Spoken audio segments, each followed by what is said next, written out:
contractions facilitate all of our voluntary and involuntary actions, from breathing and circulating blood to running and dancing. Skeletal muscle cells are made up of myofibrils consisting of sarcomeres, which look like repeating dark and light bands under the microscope.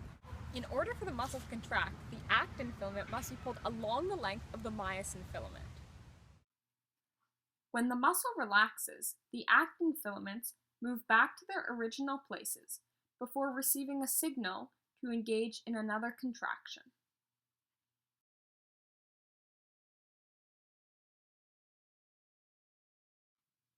The contraction begins when a signal from the nervous system enters the cell via a neuron.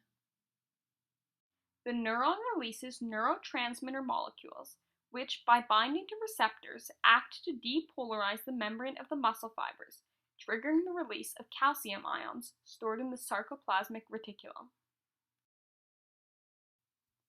When a muscle is relaxed, a protein tropomyosin blocks the active sites on the actin, preventing the formation of a crossbridge.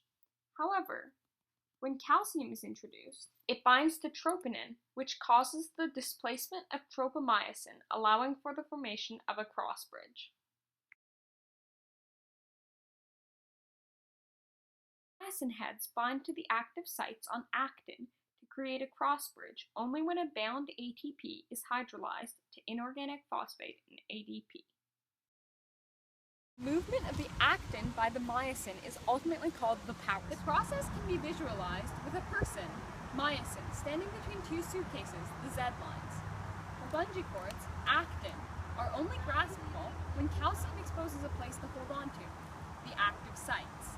This allows myosin to repeatedly pull actin along its length, thereby pulling the Z-lines closer together and shortening the sarcomere, without changing the length of the filaments.